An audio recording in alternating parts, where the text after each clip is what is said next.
Welcome to the 111th installment of Ear to the Ground, the Land Stewardship Project's audio podcast on family farming, sustainable agriculture, local food systems, and local democracy. I'm Brian DeVore of the Land Stewardship Project. With his three-piece suit and low-key personality, Dean Harrington looks and sounds the part of the small-town banker, which he is. I first ran into Harrington over a decade ago while he was giving a presentation at a Land Stewardship Project Farm Beginnings course.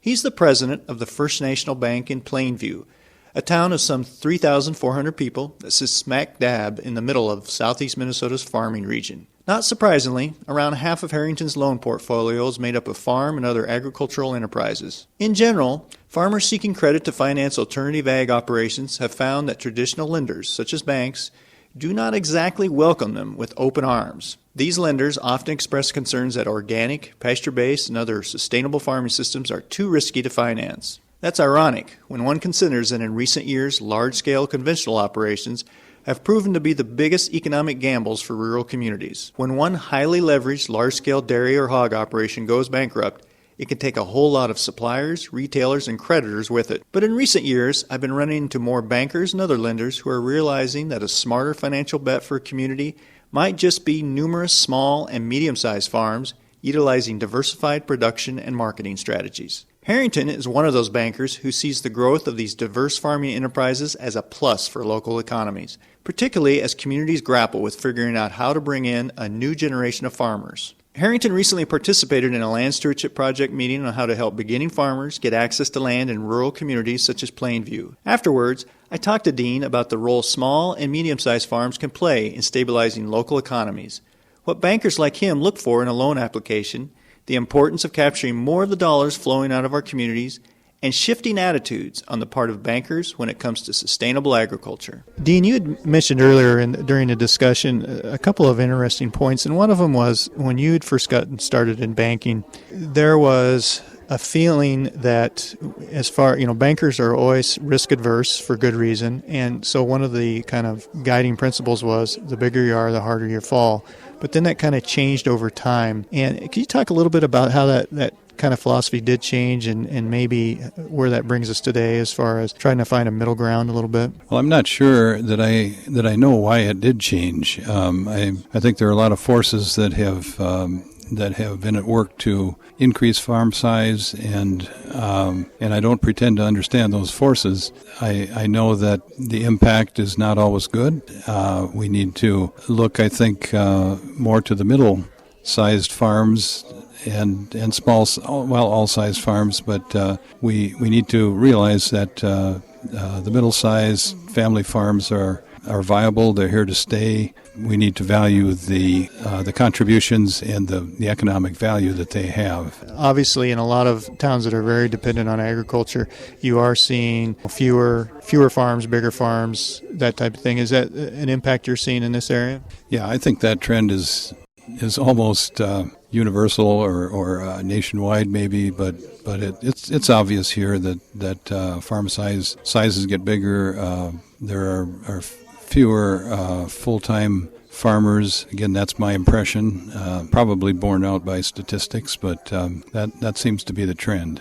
I guess what role do you see maybe as a banker in a small town like this serving, or other lenders who are in other similar situations? What role do you think that they could play in maybe helping, reverse this trend, but at least bring a little more diversity back into some of these communities? Well, I think that we need to realize the economic viability of middle-sized farms and small specialized farms. We need to regard them as players in the future, that we don't have to all be the same size. And I think there's somewhat of an appreciation for that. We maybe have trouble trying to value the characteristics of mid-sized farms and smaller farms in a financial sense. And that's what I'd like to see us work on, is valuing those elements that really are stabilizer type elements. And one of them is certainly diversity. We see that, or should be able to value that as a risk mitigant, we'd call it in the banking business, but something that does reduce risk. The other one that we're trying to get a handle on is personal and family thrift. how does that impact the financial viability of a farming operation, the value of the household economy, things such as gardening and so forth. How do they contribute to the economic viability of a farming family? Those are the things that are very interesting, and they're easy to theorize about, but we need to be able to quantify them and move them into the decision-making process, and that's the challenge, and I don't pretend to have solved that challenge, but I think we need to get on with it and work at it. You know, this reminds me of something, you may not remember this, but years ago you had given a presentation to a Farm Beginnings class, and you had used the phrase, eating your own cooking. And I was really interested in that because at the time I was reading some literature about local dollars, keeping local dollars circulating rather than exporting wealth out of the community. Can you talk a little bit more about that? I found that really fascinating. I can't claim that to be an original phrase, eating your own cooking, but in fact I think an economist from the University of Michigan first used that, and I was attracted to it. But I think what we need to do is figure out how to capture more of the dollars that normally would flow out of a community, whether it's in investment or input purchases, particularly those two things, and find practical ways to keep those dollars at home. And it isn't that we can produce everything that we need. That's not realistic. But I think there are more things that we can produce and finance locally if we're alert to them and are willing to work at it. And I think one of the things that you'd also talked about was this whole idea of, in a community like this, people need to come to terms of, I guess, identifying or embracing what kind of community it is. And, you know, in the case of Plainview, that it is an agrarian community or a farming community. And if you don't, then it could be maybe defined by somebody else as a bedroom community or that type of thing. Yeah, that's right. And I think that Plainview and other communities like the Plainview area, Plainview isn't unique in this, but that we do have a pretty strong, I like the word agrarian, and I know it's hard to define, but agricultural farming, past and heritage and culture, and there's still some pretty heavy indicators of that left, or elements of it left in our community. And I think we need to recognize those, to realize that they have value, and to acknowledge that heritage. If we don't, we'll lose it, I'm afraid, and I think that would be a tragedy. Well, and one of the ways to keep that, I guess, keep that as an important element of the community is, like you had said earlier, keep the threshold low enough for beginning farmers or for entrepreneurs that want to launch new enterprises and new farms and new businesses in the area. That's right, and the threshold of opportunity might be one way to think about it. And I see that in farming certainly, but other enterprises too. Business and banking is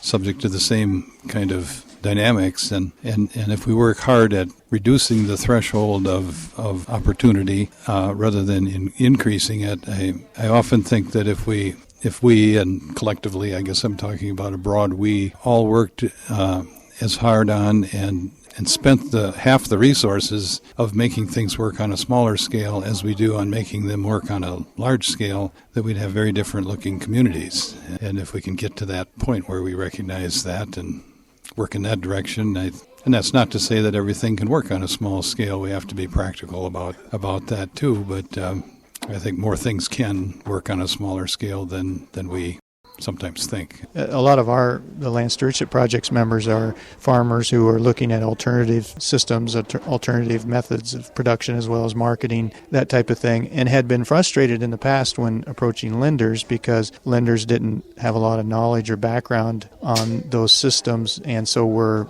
adverse to loaning money to something they aren't aware of. Do you think that situation has gotten a little bit better from your point of view, as far as lenders are learning more about some of these sustainable methods and maybe are a little more comfortable with lending money for these enterprises? I think it has improved. I don't know that it's improved enough. I certainly hear from people more, it seems, who are farming in an alternative or sustainable way, and they will tell me that they have an excellent relationship with a lender in a bank, and so I think it's improved. we bankers are not always on the cutting edge of change, and I'm the first to admit it, and we like the comfort of predictability and so forth, and sometimes that results in not having an open mind to new ways of doing agriculture and old ways of doing agriculture, and that we are too dismissive of those. So I think we have to own up to that, but I think it is improving.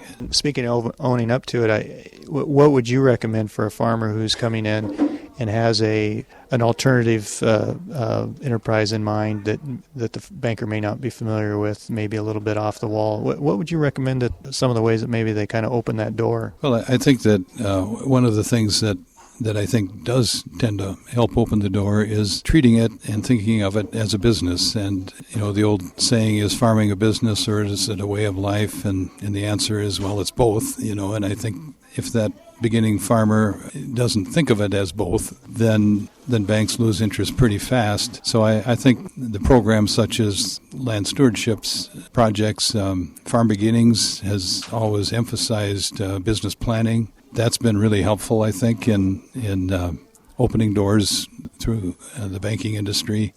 So I guess that's maybe the first thing is think of it as a business and one that needs to cash flow, and that might be the first piece of advice. And the best piece of advice maybe. There's a lot of bad news in farming right now and in rural communities. Are you seeing some things that maybe make you feel positive about what the future holds, or how are you what's your mindset right now as somebody who's been in the rural community and in the banking business for several decades now? Well, I think there is a little more and maybe a lot more energy around kind of small entrepreneurial ways of doing things, and I don't know what the future of the Farm Bill, for example, will be, but it just seems like there's more interest in a diversity of farming, and that's not to say that conventional farming will or should go away. That's not the point at all. But I think there's somewhat of a movement into the mainstream of alternative ways to do farming and agriculture. So I think that's a positive. And there was a good crowd of people here this afternoon at this meeting that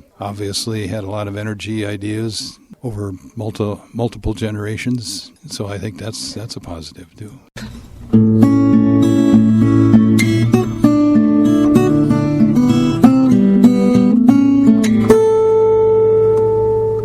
For more information on LSP's work related to rural economic development, see www.landstewardshipproject.org and click on the Community-Based Food link or the Farm Beginnings link. If you have comments or suggestions about this podcast, contact Brian DeVore at bdevore@landstewardshipproject.org, or you can call 612-722-6377. Thanks to Laura Borgendale, a Western Minnesota musician, for Ear to the Ground's theme music.